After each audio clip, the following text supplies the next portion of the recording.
कक्ष महिला सुरक्षा पर एक अनुशासित नुक्कड़ नाटक प्रस्तुत कर रहे हैं। सुरक्षा का वास्तविक अर्थ क्या है? क्या केवल बंद दरवाजे? नहीं, सुरक्षा का अर्थ है बिना किसी भय के जीने का अधिकार। सुरक्षा का अर्थ है सम्मानजनक वातावरण। सुरक्षा है अधिकार हमारा, ये संदेश है सबसे न्यारा। पर अंतु आज चारों ओर भय का माहौल क्यों है? बदलाव की शुरुआत कहाँ से होगी? बदलाव की शुरुआत हमसे होगी, हमारी अपनी सोच से होगी। आइए देखते हैं हमारे दैनिक जीवन की वास्तविक स्थितियाँ। राह चलती बेटियों को मत देखो तुम इस प्रकार, हर नागरिक का फर्ज है दे उनको पूरा सम्मान और प्यार। दीदी, आपको पता है जब मैं विद्यालय से घर जा रही थी तो मुझे बहुत डर लग रहा था। क्यों भाई, क्या हुआ वहाँ पर? उधर कुछ अपरिचित लोग अनुचित ढंग से घूर रहे थे। ऐसा व्यवहार तो मैंने भी कई बार अनुभव किया है। माता पिता सदा कहते हैं कि शाम को कहीं मत रुका करो। वे कहते हैं कि ट्यूशन के बाद सीधा घर आया करो। मुझे समझ नहीं आता कि वातावरण इतना असहज क्यों है। क्या हमें स्वतंत्रता से मार्ग पर चलने का अधिकार नहीं?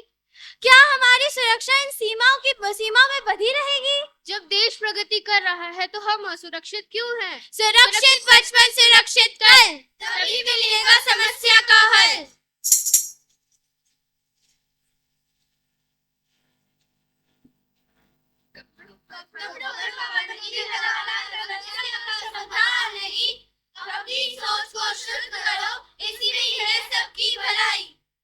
अरे हमें देखो, हमारी कक्षा की छात्राएं अभी तक बाहर है। सही कहा राहुल, इन्हें इतनी देर तक बाहर नहीं रुकना चाहिए। समय का ध्यान रखना बहुत आवश्यक है। दोष इनकी परिस्थितियों का नहीं, इनकी लापरवाही का है। हम एक ही विद्यालय के छात्र हैं, ऐसा व्यवहार तो आप लोगों को शोभा नहीं देता। हम तो केवल सामान्य चर्चा कर रहे थे। जमाना खराब है, नियमों का पालन तो करना चाहिए ना। जब तक आप अपने विचारों को शुद्ध नहीं करेंगे तब तक कोई मार्ग सुरक्षित नहीं होगा। सुरक्षा की मांग करने से पहले आपको अपने ही व्यवहार में अनुशासन लाना होगा। सोच बदलो, देश बदलेगा, तभी तो हर मार्ग सुरक्षित रहेगा। राह चलती बेटियों को मत देखो तुम इस प्रकार, हर नागरिक का फर्ज है दे उनको पूरा सम्मान और प्यार।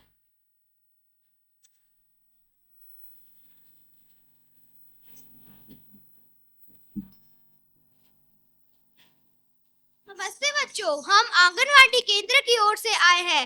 आज बच्चों के लिए एक विशेष कार्यक्रम रखा गया है। चलिए आप हमारे साथ चलिए, आपके माता पिता को बाद में बता दिया जाएगा। नहीं, पहले हम अपने माता पिता से पूछेंगे। बिना उनके लबूतियां कहीं नहीं जाएंगे। अगर आप सच में आंगनवाड़ी केंद्र से आए हैं तो पहले हमारे परिवार से बात कीजिए। आपने बिल्कुल सही निर्णय लिया। किसी भी व्यक्ति की पहचान उसकी पुष्टि किए बिना उसके साथ नहीं जाना चाहिए। सुरक्षा ही सतर्कता की पहली सीढ़ी है। सच तो यह है कि हम आंगनवाड़ी केंद्र से नहीं आए थे। हम झूठ बोलकर आपका विश्वास जीतने की प्रयास कर रहे थे। हम सभी ने आज एक महत्वपूर्ण सीख ली कि सतर्कता ही सबसे बड़ी सुरक्षा है। हम क्षमा मांगते हैं और हम भी महिला सुरक्षा और बच्चों की सुरक्षा के लोगों को जागरूक करने में अपना पूरा सहयोग देंगे और सत्य ईमानदारी का मार्ग अपनाएंगे। भय और संकोच का पूर्ण त्याग करेंगे। प्रगति के पथ पर निरंतर कदम बढ़ाएंगे। सुरक्षित होगा देश का हर एक मार्ग, सुरक्षित होगा इस समाज का हर एक मोड़। आवाज उठाओ, कर्तव्य निभाओ, महिला सुरक्षा हमारी जिम्मेदारी है। नारी का सम्मान जहाँ है, संस्कृति का उत्थान वहाँ है। महिला सुरक्षा हमारी जिम्मेदारी है।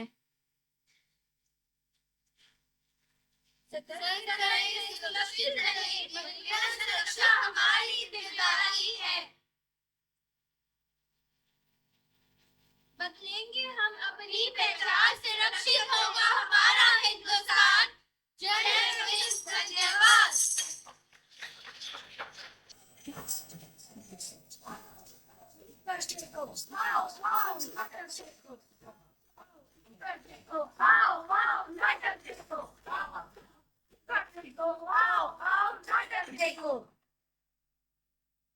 मेहरबान कदरदान और आज के खास मेहमान, हम आपके लिए लेके आए हैं एक नुक्कड़ नाटक जो खोल देगा आपके दिल के फाटक।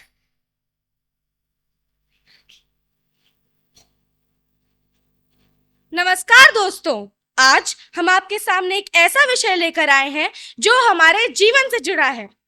शरीर के साथ साथ हमारे मन का भी स्वस्थ रहना जरूरी है। कभी पढ़ाई का दबाव, कभी असफलता, कभी समाज की सोच और कभी अकेलापन, ये सब हमारे मन को प्रभावित कर सकते हैं। लेकिन याद रखिए, मन जीते जग जीते।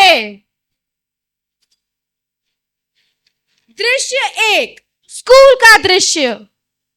पाठशाला मस्ती की पाठशाला, अपनी तो पाठशाला मस्ती की पाठशाला।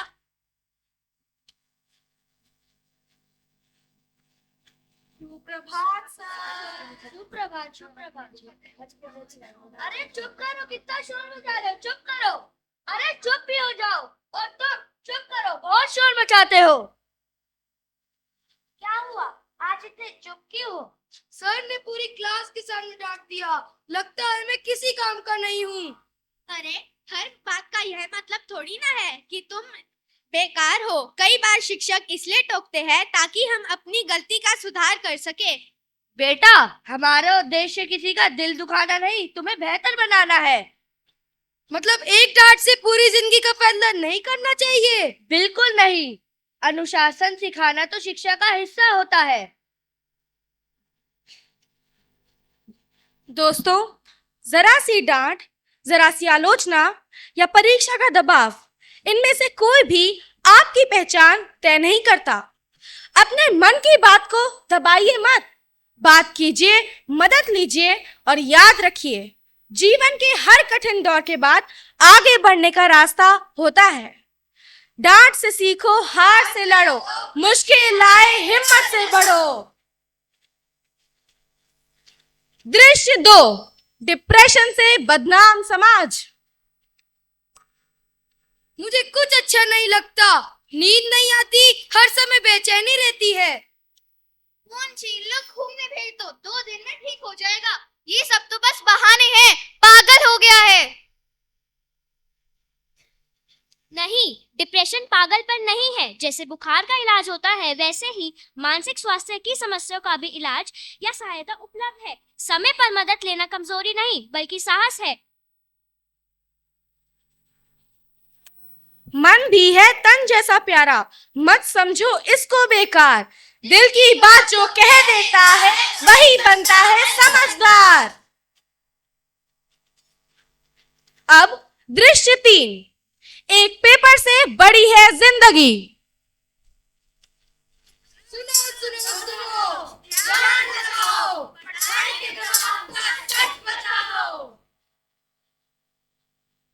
मैंने मेहनत की, फिर भी पेपर लीक हो गया। बार बार ऐसा होने से मेरा मन टूट जाता है।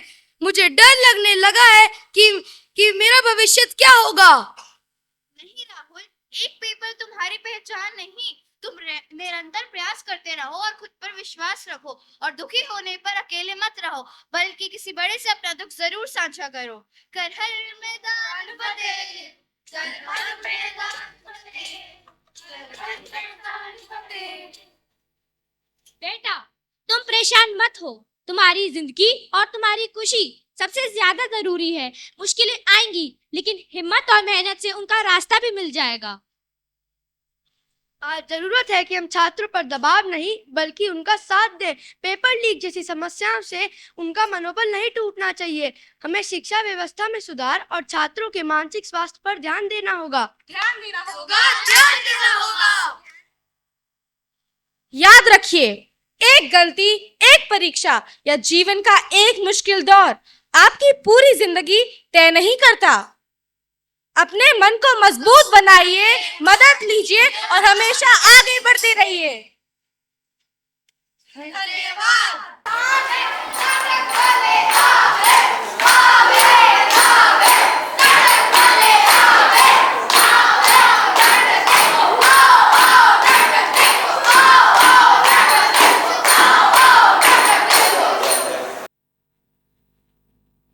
सुनो सुनो सुनो, जरा ठहरिए, जरा सोचिए, क्या होगा अगर हम बढ़ जाए, क्या होगा अगर हम एक हो जाए। इन्हीं सवालों का जवाब लेके हम लॉयल्टी हाउस के बच्चे आपके सामने प्रस्तुत करते हैं एक नुक्कड़ नाटक। सुनो सुनो, आज की कहानी है ना किसी राजा की, ना किसी रानी की, ये कहानी है हम सब की जिंदगानी की।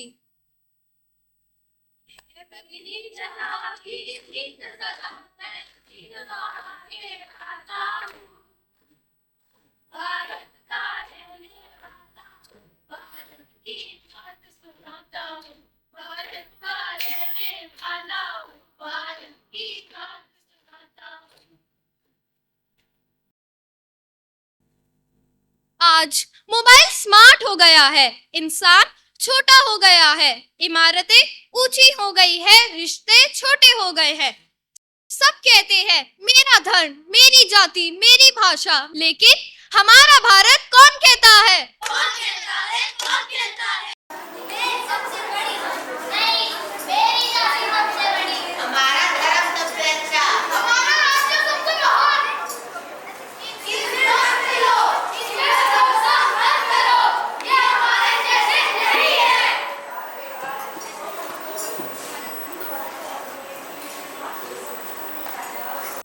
मैं भारत, आज मैं रो रहा हूँ। अंग्रेजों ने मुझे इतना दर्द नहीं दिया जितना मेरे अपने बच्चों ने दिया है। तुम सब लड़ते हो और फिर कहते हो भारत महान है। इनकलाब जिंदाबाद, इनकलाब जिंदाबाद। जब हमने आजादी की लड़ाई लड़ी तब किसी ने किसी से नहीं पूछा कि तुम्हारा धर्म क्या है। हमने सिर्फ इतना पूछा कि क्या तुम भारत के बेटे हो। मेरा नाम अशफाकुल्ला खान, इनका नाम राम प्रसाद बिस्मिल, लेकिन हमारी पहचान सिर्फ एक है, हिंदुस्तानी। हिंदुस्तानी, हिंदुस्तानी। जिस एकता ने इस देश को आजादी दिलाई, क्या आज वही एकता तुम सबसे छिन गई है? क्या होगा अगर हम ऐसे ही बढ़ते रहे?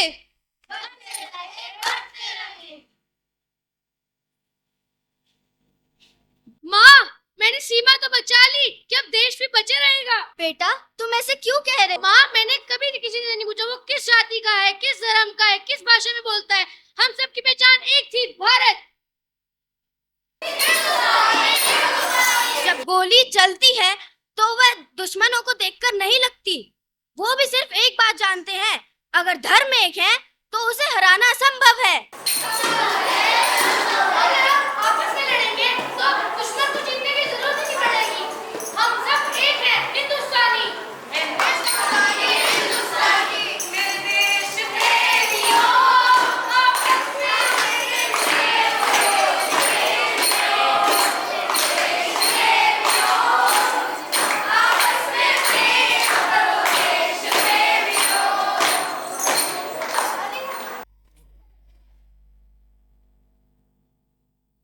दृश्य 3, बदलाव।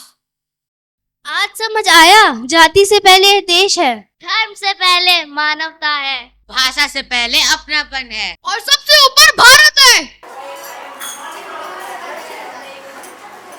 यही तो मैं चाहता था, अनेक भाषाएं हो, अनेक धर्म हो, लेकिन दिल एक हो।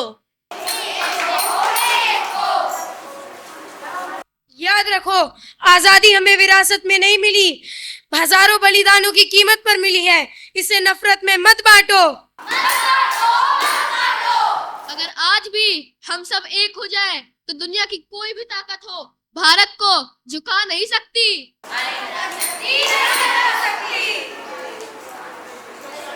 मैं कहूँ एकता, आप कहिए जिंदाबाद। एकता जिंदाबाद, एकता जिंदाबाद।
नमस्ते बाबूजी, मैं पिछले 7 दिनों से इस दफ्तर के चक्कर लगा रही हूँ। हर बार मुझे कोई नई कमी बता दी जाती है। मेरे पिताजी की पेंशन रुकी हुई है और घर की हालात दिन पर दिन खराब होते जा रहे हैं। कृपया मेरा काम करवा दीजिए। बेटी, ये नियम से कम और पैसे से ज्यादा काम होता है। अगर थोड़ा चाय पानी दे दोगी तो तुम्हारी फाइल अभी के अभी आगे बढ़ जाएगी।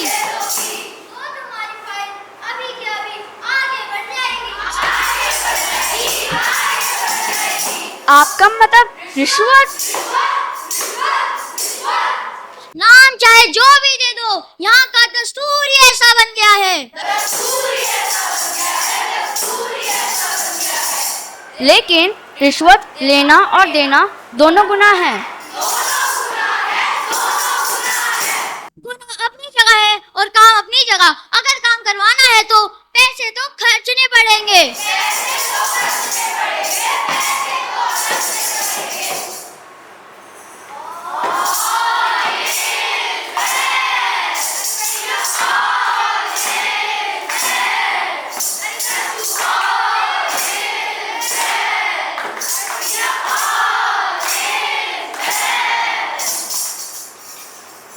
क्या हुआ प्रिया, इतनी परेशान क्यों हो? अध्यापक, मैंने दिन रात मेहनत कर कर परीक्षा में सबसे ज्यादा अंक प्राप्त किए, लेकिन फिर भी मेरा नाम मेरिट सूची में नहीं है। अगर देश में पढ़ाई से ज्यादा पैसे की कीमत होगी तो फिर पढ़ाई करने का क्या मतलब रह जाएगा? बेटा, शिक्षा कभी बिकनी नहीं चाहिए। जिस दिन स्कूल और कॉलेज पैसों के आधार पर चलने लगे, उस दिन से देश का भविष्य अंधकार में चला जाएगा।